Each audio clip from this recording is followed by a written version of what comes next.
Matiba ya ghafur ya syakur masalli wa sallim wa barik ala sayyidina wa lana Muhammadin wa ala alihi wa sahbihi ajma'in amma ba'du.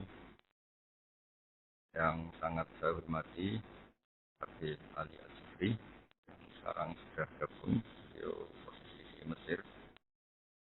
Hormat Habib Alwi bin Abdurrahman Al-Habsyi, Habib Nabil Al-Musawa, yang sangat saya hormati Dr. Habib Hassani Ahmad, dan semuanya yang saya hormati Bapak Khalil Nafis, Bapak Deddy Suharto, semua Kemenku, khusus Baca Dr. Simulyani, yang ngatur acara di sini Ustaz Zakaria Khofir yang saya hormati,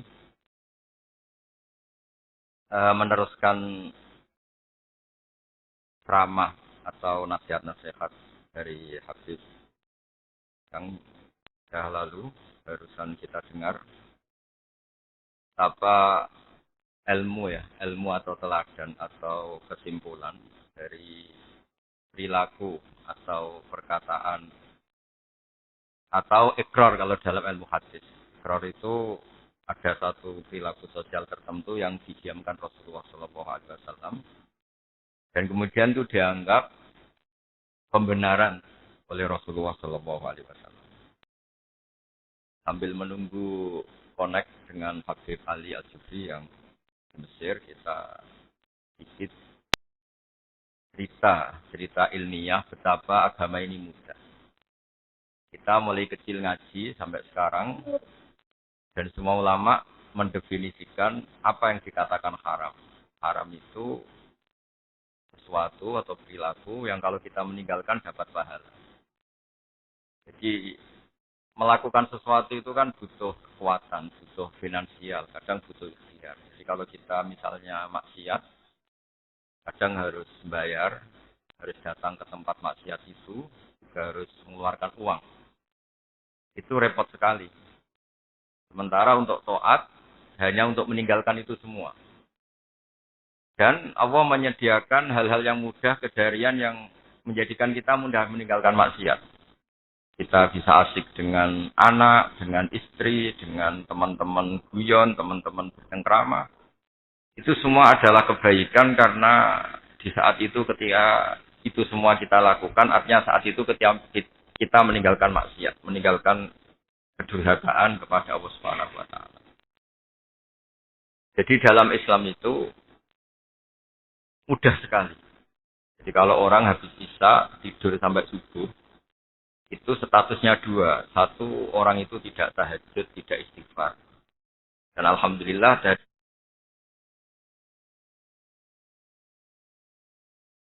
tapi yang jelas ketika kita tidur isya sampai subuh, status permanen kita adalah meninggalkan dugem, meninggalkan dunia dan yang maksiat. Kita tidak jahat, tidak sebagai.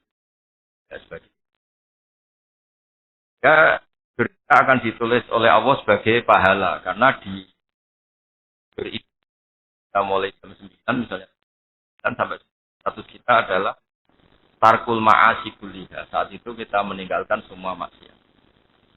Sehingga dengan status luar biasa. Karena dengan kita meninggalkan. Sebab itu Allah Ta'ala mengapresiasi tidur. Disebut oleh Allah Ta'ala, disebut wa min ayatihi manamukum billaili wan nahar. Termasuk ayat-ayat Allah adalah kalian tidur ketika waktu malam atau siang. Tentu dengan kualitas tidur yang luar biasa, yaitu tidur yang dengan itu kita meninggalkan maksiat. Plus tentu menjaga kesehatan. Jadi rahmat-rahmat seperti ini yang harus kita jaga sebagai umatnya Rasulullah Shallallahu Alaihi Wasallam. Jadi saya sebagai pengkaji fikih, saya ingin Nabi yang Raufur Rahim ini, Nabi yang selalu punya konsep yang menyenangkan ini, hal-hal yang keseharian kita itu jadi ibadah. Ketika Rasulullah cerita ibadah yang luar biasa, di antara yang disebut itu, kamu nyari nafkah untuk anak istri kamu, dan itu juga ditulis ibadah. Kamu punya komunitas yang baik, itu juga ditulis ibadah. Terakhir dari sekian kebaikan itu Nabi ngendikan takufu syarra ka'anin nas fa innaha shadaqatun minka ala nafsi. Jika kebaikan yang butuh biaya Anda tidak mampu, maka yang penting efek keburukan Anda tidak menimpa orang lain. Itu juga ibadah. Saya ulang lagi sambil menunggu Habib Ali, saya akan cerita ini ada kitab Ithaf Sarah Ihya. Di kitab Ihya, karena ini ada acara Iqra Maulidir Rasul. Saya tidak tahu harus menerjemah apa, karena saya juga setuju Mas Khalil yang bilang ini perayaan. Tapi kadang bahasa Arabnya kadung dikro. Dikro itu mau tidak mau diterjemah peringatan. Tapi karena peringatan yang indah ya disebut peringatan yang perayaan. Atau perayaan yang untuk mengingat. Saya sedikit cerita tentang akhlak Rasulullah Shallallahu Alaihi Wasallam di kitab saya halaman 210 juz 8. Betapa Rasulullah ini luar biasa. Jadi kalau kita dalam keseharian kayak umumnya orang, itu juga sudah termasuk niru akhlak Rasulullah Shallallahu Alaihi Wasallam. Suatu saat Nabi itu sama teman-temannya, sama sahabat, menyembelih atau memotong kambing. Faqala rajulun alayya dzabhuha. Saya yang bertugas memotongnya. Wa qala akharu alayya salkhuha. Saya yang cara Jawa bedeti, saya yang mengolahnya. Terus faqala akhar alayya tabhuha. Saya yang bagian masak. Faqala Rasulullah sallallahu alaihi wasallam alayya jam'ul hatab. Saya yang bagian mengumpulkan kayu bakar. Faqalu ya Rasulullah nakfikal amal. Engkau tidak usah ikut ya Rasulullah, kita saja yang kerja. Kata Nabi, qad alimtu annakum takfunani walakin akrahu an atamayyaza alaikum. Wa inna Allaha ta'ala yakrahu min abdihi ayyarahu mutamayyizan baina ashabi. Saya tahu kalian itu akan membiarkan saya tidak usah kerja. Tapi Allah itu tidak suka melihat hambanya yang dalam aktivitas sosial itu paling kelihatan spesial, kelihatan berbeda. Yang lainnya kerja, dia ngebos lah dalam bahasa sekarang. Ini penting menjadi teladan. Jadi kalau perilaku-perilaku orang timur, khususnya orang Indonesia itu kan, atasan kayak apa, kalau ada apa-apa ya ikut terlibat. Jadi ketika kita makan-makan, meskipun kita kiai atau kita atasan atau kita pimpinan, itu paling tidak ya urun-urun, nata piring, nata apa, itu ajaran orang tua kita. Ternyata itu juga ditemukan dalam ajaran Rasulullah Shallallahu Alaihi Wasallam. Kata Nabi, wa inna wa ta'ala yakrahu min abdihi ayyarahu mutamayyizan baina ashab. Karena Allah itu kurang suka kalau ada orang kelihatan paling spesial, hanya dilayani tapi tidak pernah melayani. Sehingga keseharian kita sebagai orang timur, saya ulang lagi, keseharian kita sebagai orang timur, yang ikut menata-nata kalau ada tamu, ikut menata-nata kalau ada hajatan. Itu juga bagian dari sunnah Rasulullah Shallallahu Alaihi Wasallam. Termasuk Said Muhammad bin Alawi Al-Maliki dalam bukunya Manhajus Salaf fi Fahmin Nusus, beliau mengatakan ketika Rasulullah mikot itu ngambil setar ikhram dari Madinah di Bir Ali, itu artinya beliau ngambil mikotu baladi, ngambil dari setar negaranya atau kampung halamannya. Sehingga termasuk sunnah Rasul ketika orang Mekah yang ngambil mikot dari Mekah, yang orang Irak ya dari Irak. Jadi sunnah Rasul bukan berarti orang Irak memaksakan ngambil dari Bir Ali, atau orang Mekah memaksakan dari ngambil Bir Ali. Tapi cara berhitung adalah Rasulullah mikot dari Bir Ali, artinya mikot min baladi. Sehingga semuanya mengikuti sunnah Rasul ketika mikot min balad. Begitu juga di situ diterangkan ketika Rasulullah itu tahnik pada anak-anak kecil pakai kurma misalnya, itu dianggap halawiyat min baladi. Itu jenis makanan manis yang di negaranya.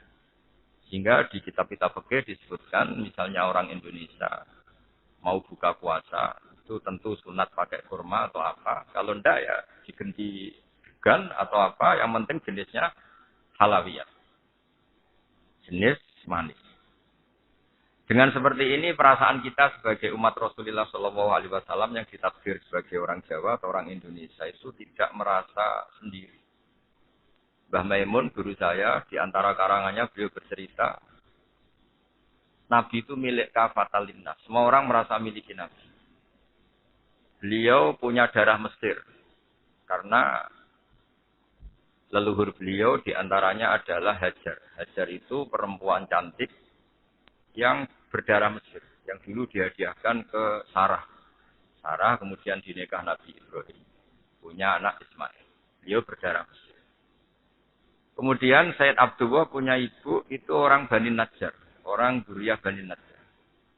Sehingga disebut wakana qad istaza bi akhwalihi Bani Aqil min at-Thaifatin Najjariyah. Jadi Nabi kalau akhirnya hijrah ke Madinah itu karena beliau juga punya darah Ahlul Madinah yaitu Bani Najjar.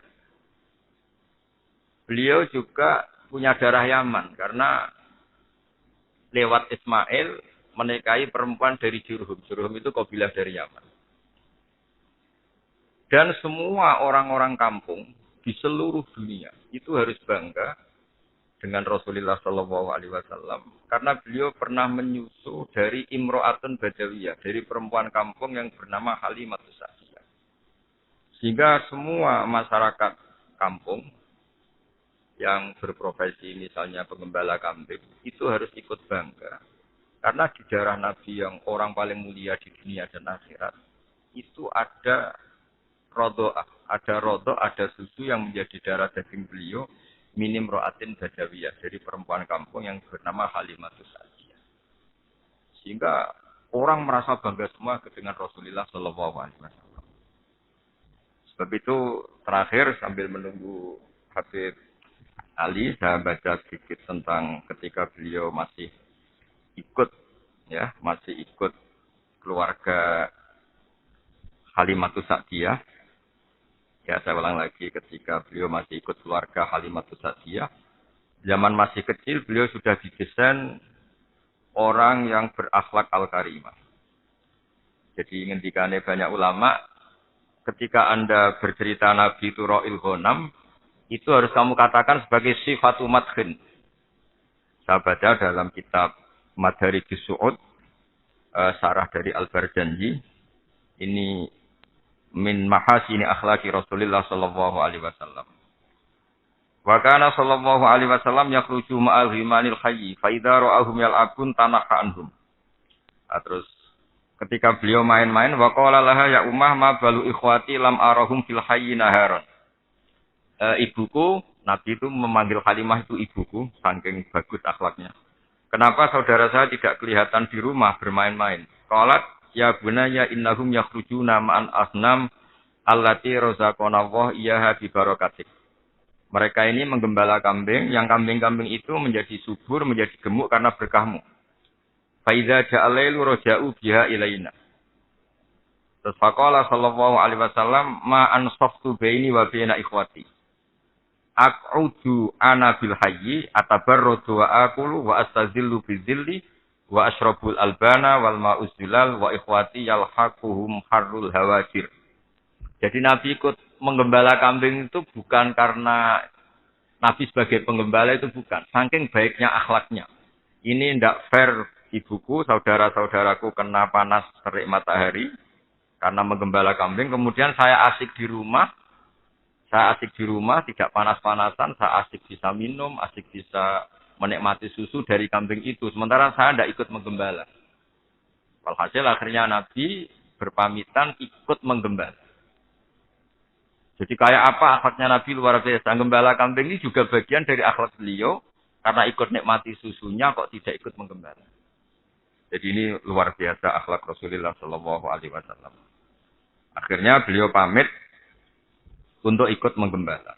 Faqalat ya bunayya innama af'alu dzalika khaufan 'alaika minal a'da wa akhsha 'alaika min salikit thariq ayaro jamalaka wa anwaraka fala yasbiruna anka.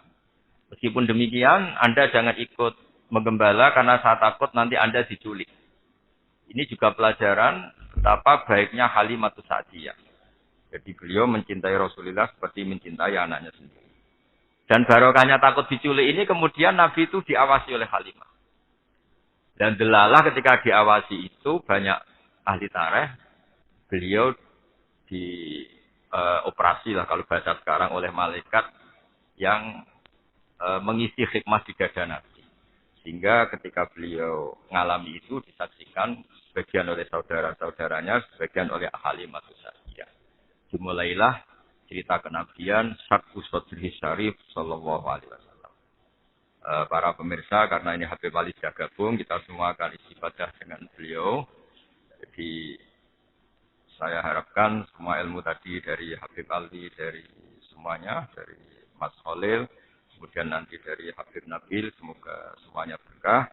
Tapi saya berharap, seperti yang dikatakan Habib Ali tadi, kita maulid tidak sekedar baca sholawat, tapi ada satu dua, syukur-syukur banyak, akhlak Rasulullah SAW yang kita tiru. Termasuk, wa ahsin man asa ilaika, sil man qata'aka, wa ahsin man asa ilaika. Semoga bermanfaat. Assalamualaikum warahmatullahi wabarakatuh.